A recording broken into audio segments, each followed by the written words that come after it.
quiero contar un poco acerca de la historia que me ha tocado vivir en la animación. Igual, pero más por el lado de lo que ha sido la evolución del tema de la animación en Chile. Yo, Y yo salí de Bellas Artes en los años como el 90 y, ¿cuándo fue? Como el 94, 96, algo así, ya ni me acuerdo. Y en esa época no había ni una escuela que hiciese animación en Chile. De hecho, la animación en Chile prácticamente no existía. Pero alrededor, quizás al principio de los años 90, un grupo de artistas me parece que era de la Católica, encabezados por el Alejandro Rojas, eh, se empezaron a meter en el tema de la animación porque quisieron ellos, dentro de su inquietud individual y personal, y empezaron literalmente, muchas veces nos contaban la anécdota, empezaron literalmente a investigar cómo se hacía la animación. Y descubrieron que había los libros ridiculitos de Disney, estaban en una época en que no existía nada digital. Estaban los libros de Disney como única referencia, y empezaron a estudiarlos, y empezaron a construir las mesas de luz, empezaron a ver cómo solucionaban el tema de la pivotera, etcétera, etcétera. Quizás algún dinero les permitió, algún proyecto, no lo sé, les permitió formar un equipo de animadores. Y todos ellos se formaron, creo que estaba ahí metido el Miranda, el Jorge Miranda, el Luis Peñalosa, el Farfán. eh, bueno, puede que se me escapen algunos, puede que otros sean de un momento posterior, pero ellos literalmente emularon lo que hicieron los estudios Disney. Claro que ellos tenían a los estudios Disney la animación del mundo como referencia, empezaron a investigar y a estudiar la animación y entender cómo hacerla. Y engancharon en una primera instancia en algo que se transformó en una novedad, y pudieron ofrecer animación para publicidad en Chile. Y había plata para eso, y había plata, y entonces pudieron formarse como un estudio, y se formó el famoso estudio Cine Animadores. Entonces, ¿qué hicieron ellos inteligentemente? Que empezaron a poner en los diarios avisos: oye, se necesitan dibujantes, y llegaba la gente joven, dibujantes como ustedes, buscando algo que hacer, y resulta que empezaron a formar, a enseñar animación, y a enseñar asistencia, y a enseñar cómo hacer clean-up, y a enseñar cómo pintar en papel. Empezaron a importar materiales del extranjero como pinceles, lápices, colores. Compraron unas primeras pivoteras que habían llegado a Chile, no sé si en un barco, en un avión. Empezaron a perforar papel y construyeron en la casa de cine animadores, construyeron lo que fue el primer estudio de animación. Y lo hicieron bien, y lo hicieron súper bien, y empezaron a recibir muchos encargos para publicidad, para videoclip, para lo que fuese, y empezaron a formar un staff de gente importante, se empezó a conformar como un estudio real. Ellos pagaban sueldo, ellos formaban gente, y empezaron de pronto, con los contactos correctos, empezaron a ofrecer el servicio de animación a estudios extranjeros. Entonces, claro, estudios del extranjero decían: llegamos a la tema de preproducción, lo venían haciendo desde siempre. Me dijeron: siempre mandamos nuestras preproducciones a Taiwán, a China, para que allá nos hagan el trabajo duro, el trabajo de producción. Resulta que ahora tenemos a alguien en Chile, están haciendo lo mismo y más barato. Así que se formó una industria en que en Chile ofrecía el servicio de animación, y llegaban los proyectos, llegaban las carpetas literalmente del extranjero, para que nosotros tuviésemos o los que, bueno, yo me estoy sumando, llegué un poco quizás después, empezaron a hacer la animación, y mandaban de vuelta al extranjero. En esa época se traficaba con VHS, mandaban los pencils de animación, llegaban las listas de correcciones del extranjero, se aplicaban las correcciones. Era el servicio de producción a diferentes países. Eh, y en esa instancia yo salí de la carrera de Bellas Artes, y me vinculé a estos estudios de animación. Y yo lo primero que hice, creo que se los conté alguna vez, fue pintar fondos en la animación. Y pintar fondo era literalmente pintar fondo, o sea, era sobre papel, sobre acetato, con unas témperas especiales, con pinceles. Y el aparato de más alta tecnología que utilizábamos nosotros era el aerógrafo, que era este lápiz que funcionaba con un compresor. Llegaban de Estados Unidos, de Europa, de Francia, de Argentina, de Brasil, llegaban los proyectos, llegaban los dibujos los dibujos de los background en lápiz, y nosotros los pasábamos, los traspasamos a otro, a veces era acetato, que era esta mica transparente, los pintábamos directamente sobre ella y mandábamos de vuelta los background pintados. Y lo mismo con la asistencia. Había otro estudio, otra parte, otra sede, digamos, donde estaban los animadores, otra sede donde estábamos los pintores, otra sede donde estaban los intercaladores. Y todo funcionaba como una máquina de relojería. Y el negocio funcionó súper bien. Funcionó súper, súper bien. Al punto que unos más, unos menos más pesados, con más contacto, la idea empezó a clonarse. Y por lo menos se fundó un segundo estudio en Santiago, y todo esto era en Santiago, nada en regiones. En regiones todavía la animación no existía y creo que todavía no existe. Eh, Se formó un segundo estudio que fue eh, Chile Animación. Y Chile Animación era dirigida por la Mariana Carballo, una mujer de dos mundos que había vivido tanto en Francia como en Chile, así que tenía los contactos, pero full, y empezó a traer pega de Canadá, de México. Yo trabajaba para Canadá, México, Francia, para España, algún proyecto loco de Brasil, pega permanente. ¿Y cómo se hacía esa pega? Cada proyecto llegaba y se sacaban los números y se tenía que formar más gente y más gente, y se empezó a formar un universo de asistentes, de animadores en Chile. Fue la escuela que ocurrió, que existió hasta el año 2000 y avanzado, hasta los principios del año 2000. O sea, fue una década de explosión en que la animación se empezó a formar. Y obviamente, dentro de todo eso surgieron algunos más inquietos, algunos más ambiciosos. También se formó un segundo estudio en... Páralo tú mismo, pues, hija. Que Mateo te ayude. Se formó otro estudio en Valparaíso, me parece, porque había mucha gente que tenía que bajar todos los días a Santiago, entonces alguien se avivó y formó un estudio paralelo en Valparaíso. Entre Cine Animadores, Chile Animación y este otro estudio se pasaban trabajo también. O sea, fue una época de oro. Así que si tú me preguntas que cuando yo me formé como animador, bueno, yo tuve la fortuna de formarme como animador mientras recibía un sueldo. Yo no tuve que pagar para formarme. Yo trabajaba como animador. Yo creo que estuve 12 años, 10 o 12 años formándome como animador. Y, y en qué cosas trabajamos, uf, no sé, ya ni me acuerdo. Desde videoclip hasta publicidad y series para el extranjero. Entonces ocurrió que Sin Animadores hizo lo que siempre quiso hacer el Alejandro Rojas, y fue que empezaron a trabajar en las películas de animación de Papelucho. Ya se ganó fondos, ya en esa época ya empezaron a funcionar los fondos concursables, entonces mucha gente empezó a generar, a participar en los fondos concursables. Cine Animadores se entregó de cabeza a la realización de las películas de Papelucho. Estoy hablando de Papelucho en Rabanui, después Papelucho y el Marciano, eh, eh, después los Obu y Mampato, ¿cierto? O no sé cuál fue primera, pero son esas películas, esas tres películas que lograron hacer. Eh, y Chile Animación siguió más en la pega de la publicidad y de la publicidad y de ofrecer el servicio al extranjero.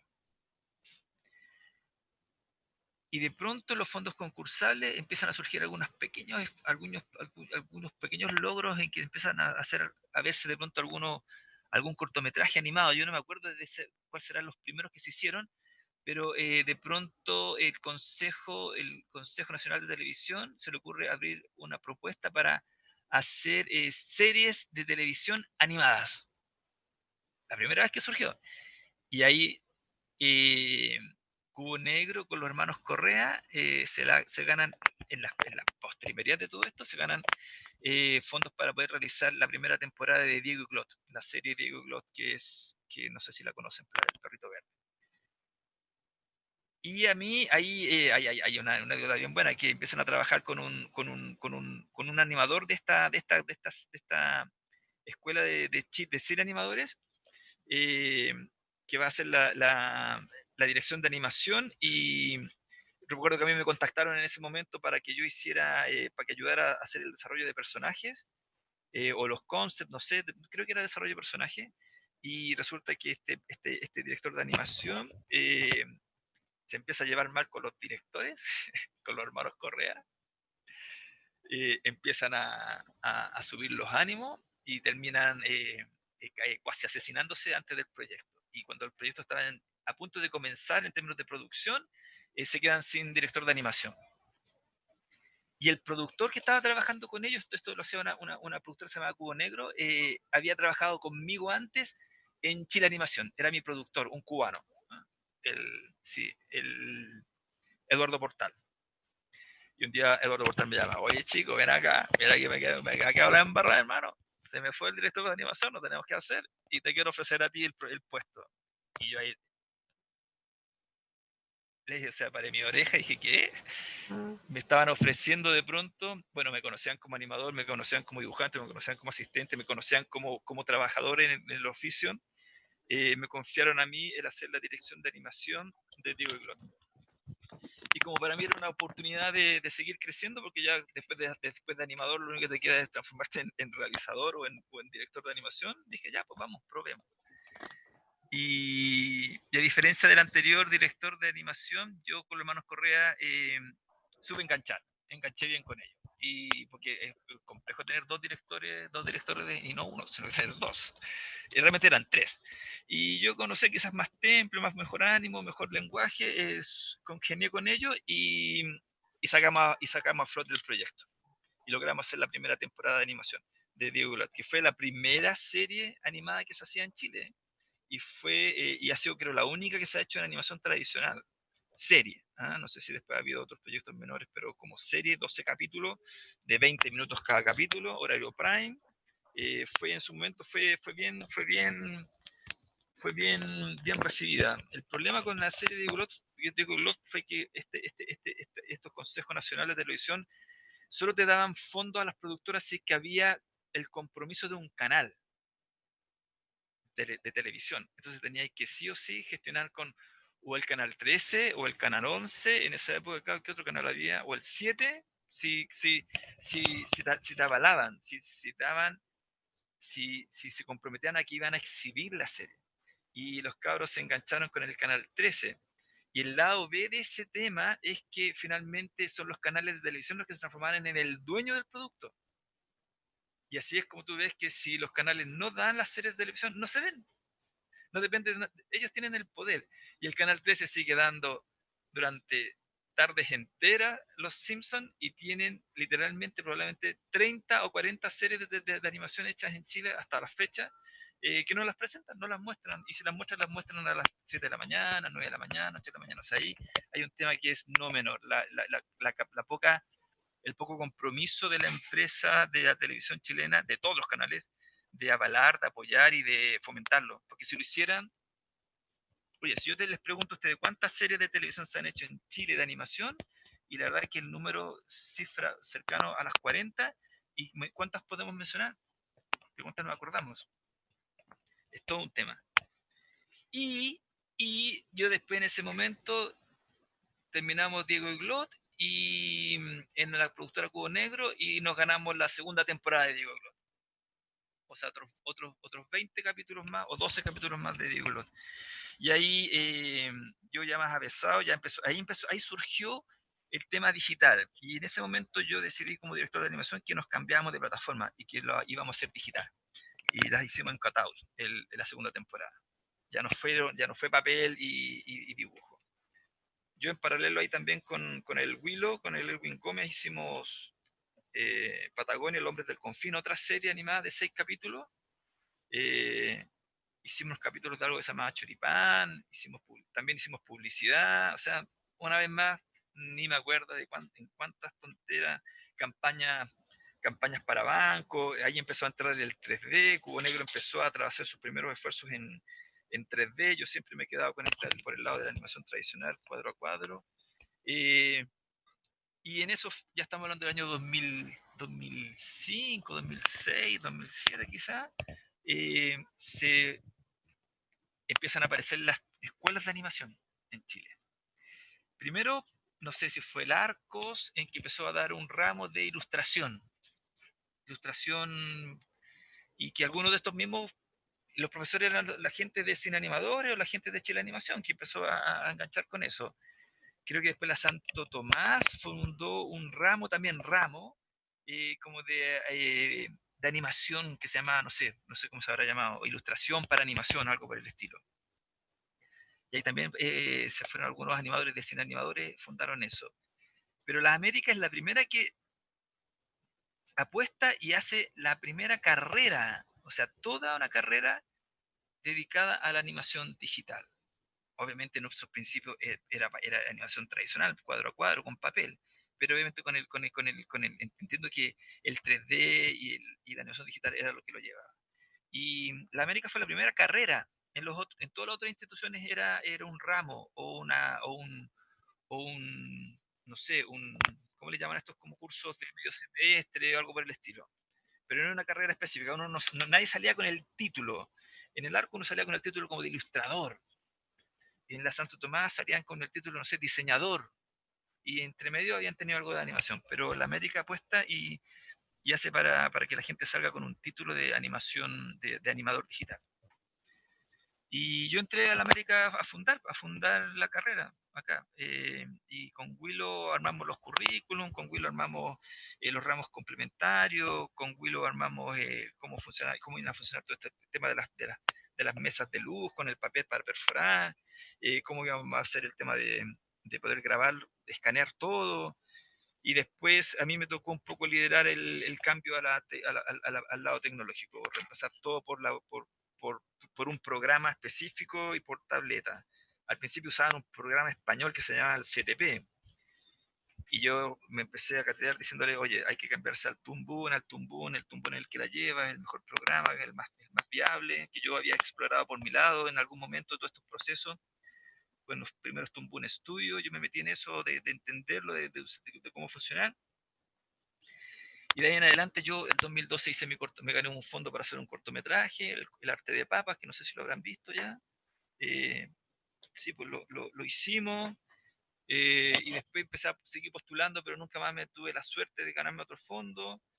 Eh, Me dediqué a la docencia y a mis pájaros y eso. Yo creo que como Kylie ahora, como que todo sea un poco, ya no están, hay estudios todavía trabajando, pero los estudios que hay trabajando hoy por hoy, bueno, después de todo esto surgen todos estos chicos que como yo, como otros, con más inquietud, con más ambición, empiezan a formar estudios y empiezan a entrar en la máquina de especializarse en algún software, en algún programa, empiezan también a formar gente en estudios, y todos esos estudios han vivido casi exclusivamente de los fondos concursables.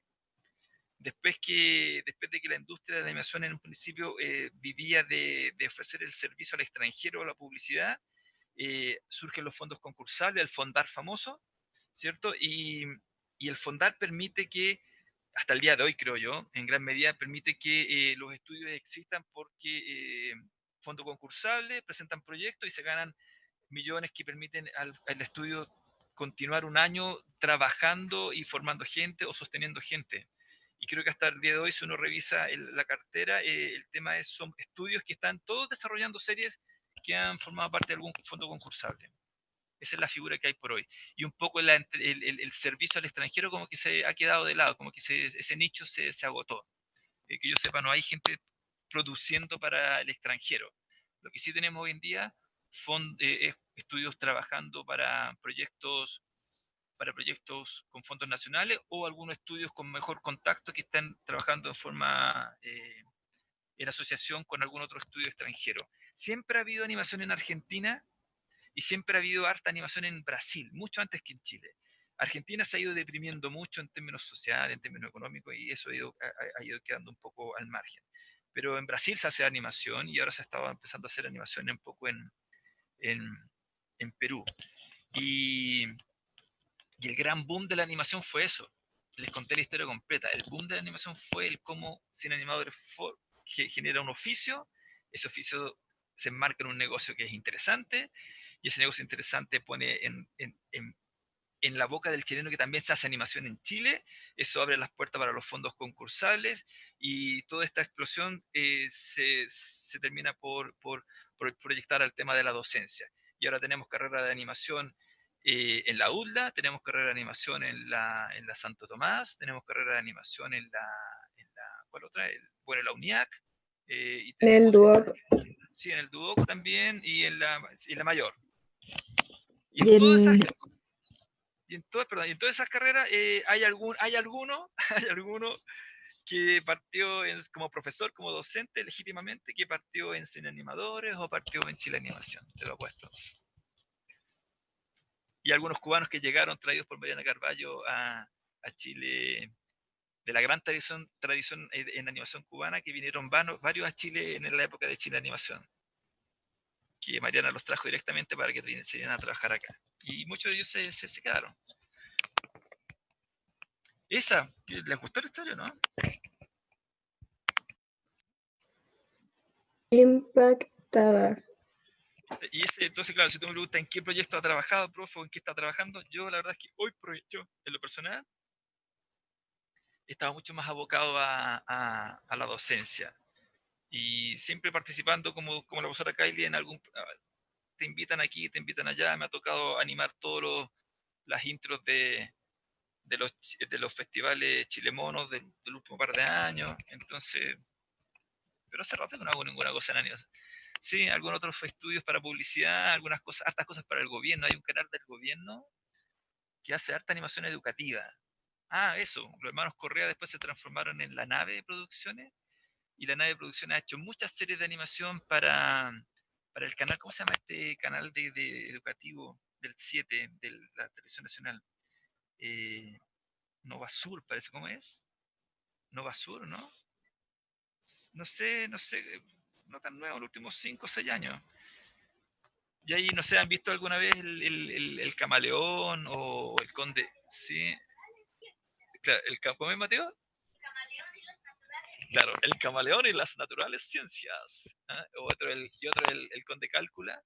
El conde cálcula, que es, que es para matemática. Y otro que hicimos para ramos de castellano, de lenguaje, no castellano, de lenguaje.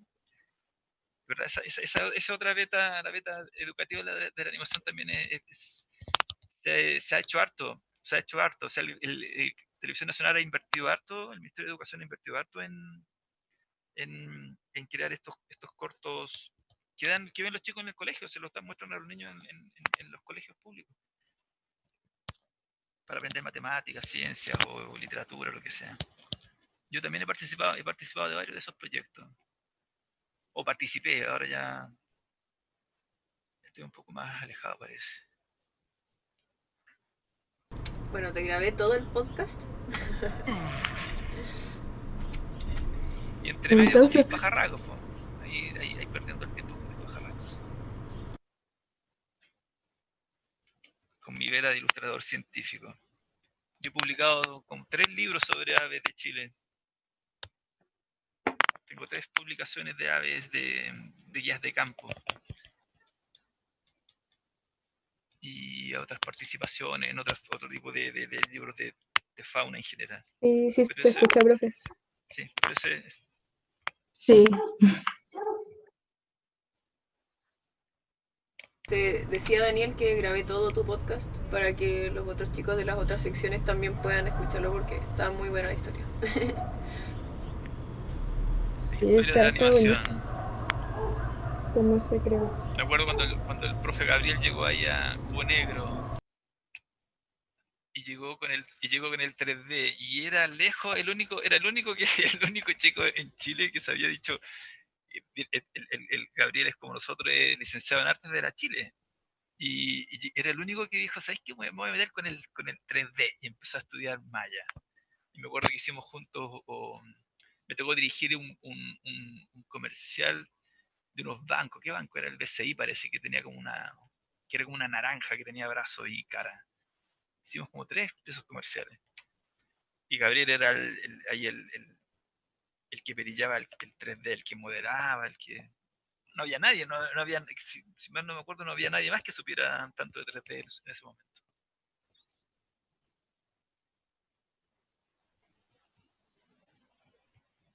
Sí. Entonces Diego y Glot lo hicieron así como no 100% digital, una cosa así. La temporada 1 fue 100% tradicional, papel escaneado y pintura. Desde la pintura en adelante se digitalizaba el proceso. pero el dibujo, todo el dibujo de animación, todas las animaciones fueron hechas dibujando sobre papel Oh, y y haciendo la usted fue el asistencia sobre papel. Yo usted fui el fue el director de director de, animación. de Los directores, animación. claro, los directores generales eran el Sebastián y el Cote Correa. Ellos, y junto con el Caco Kreisberger, ellos construyeron los personajes y ellos hicieron los guiones. Ellos dirigieron el guión. Y me pasaban el guión a mí y yo tenía que armar equipo para hacer el storyboard. El storyboard no los hizo, porque todos los storyboards los hizo Juan Pablo González. Y después que llegaba el storyboard, me tocaba a mí junto con la Elizabeth Pepa Molina, teníamos que armar todas las carpetas y, y empezar a hacer los layouts y después hacer las planillas y yo entregaba, teníamos que después entregar todo ese trabajo a los animadores, dibujar y diseñar, estar atento de todos los elementos, los props, que los platos, que los autos, ver los backgrounds, dirigir a la gente que hacía los backgrounds, mandar a pintarlos, a dibujarlos. Y después los animadores se ponían a trabajar y empezar a revisar sus animaciones, corregirles las animaciones, también corregía yo la asistencia. Era esa época en que tú trabajabas de 8 a 12 de la noche, eh, todos los días de la semana. Todos los días de la semana había que entregar, y había que entregar los capítulos en algún momento, había que dirigir a los actores de doblaje. También estábamos metidos en eso con la Pepa, en que llegaban los actores, estaban citados a tal hora, y ahí los Correas se preocupaban de dirigir un poco la actuación. Y después había todo un equipo que estaba montando todo esto, sincronizando voces con, con animación, con el movimiento, y en paralelo había que buscar los ruidos raros de las cosas que ocurrían. Todo tal cual se hace en la industria. Mucho trabajo. Mucha gente, 80 personas vinculadas al proyecto, en una u otra etapa. Y las eternas reuniones, donde estaba Eduardo Portal, donde estaba el Caco, los Correa, y me llamaban a mí. Y yo entraba a la salita de reuniones, por estar fumando como carretonero, todo era una nube, y empezaba el discurso. Oye chicos, ¿qué vamos a hacer? Estamos súper atrasados, que no vamos a llegar, que se acaba la plata y no vamos a llegar, estamos muy atrasados, ¿qué hacemos? Y ahí quienes tenían que resolver el atraso y el tiempo perdido, los directores de animación. Pero bueno, eran tiempos había energía para hacer todo eso.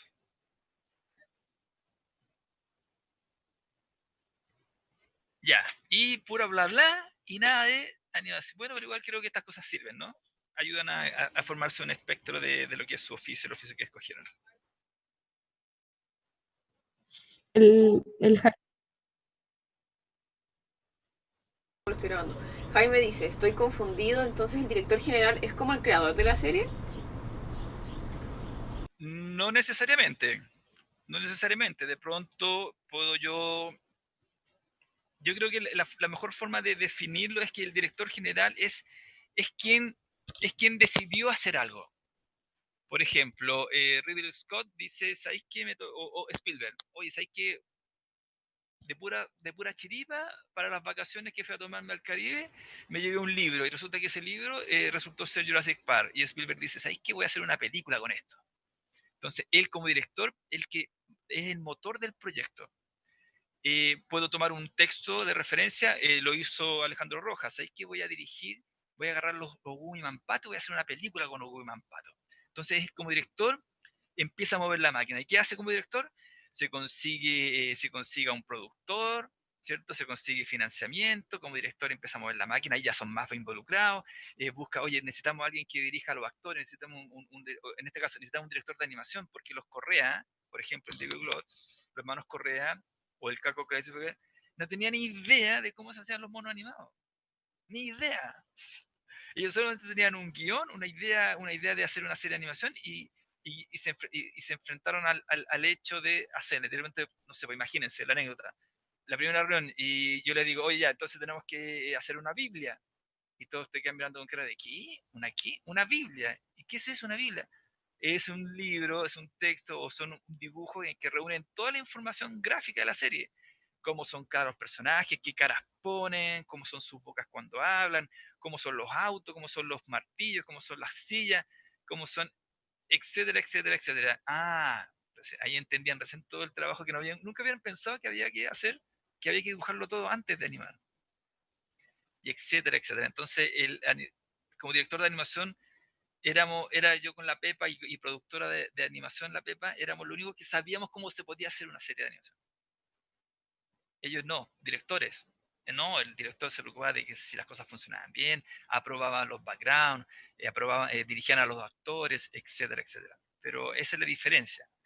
Siempre se dice que Ridley Scott es un gran director, perdón, es un pésimo director, pero realmente reúne grandes equipos. Entonces, a veces ha reunido tan grandes equipos que hace películas maravillosas, pero a veces reúne equipos tan malos que no le salen tan buenas las películas.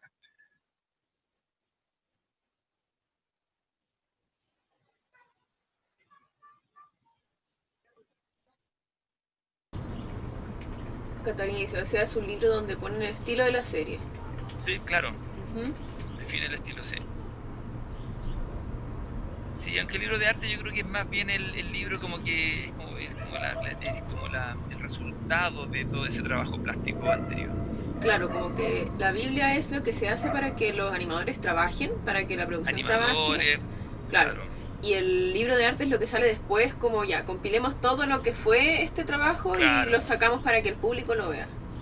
Claro, por ejemplo, el primer diseño del personaje, que puede ser muy distinto al último diseño del personaje, la búsqueda de cómo fue encontrar ese personaje, las referencias que se buscaron para construir el mundo. La Biblia no, la Biblia es como, tengo director, no sé, en el plano 20 del capítulo 8 aparece una paloma, unas palomas comiendo en el parque. Y resulta que el animador o el que va a hacer el layout no tiene, ¿cómo hago las palomas? ¿Cómo son esas palomas? Porque en el boceto del storyboard hay unas palomas, pero no sé si están dentro del estilo. Entonces, alguien tiene que diseñar esas palomas. Alguien tiene que definir qué colores tiene la paloma, para que al final veamos unas palomas pintadas full color en una escena que dura quizás 2 segundos o 1 segundo. Mira, las Biblias eran un libro, eran como el storyboard. Hacíamos varias copias y las Biblias terminaban siendo unos libros completamente manoseados, arrugados, rayados, porque se usaban día a día, había que buscar, abrir, buscar, almacenar, archivar, pasar a la gente.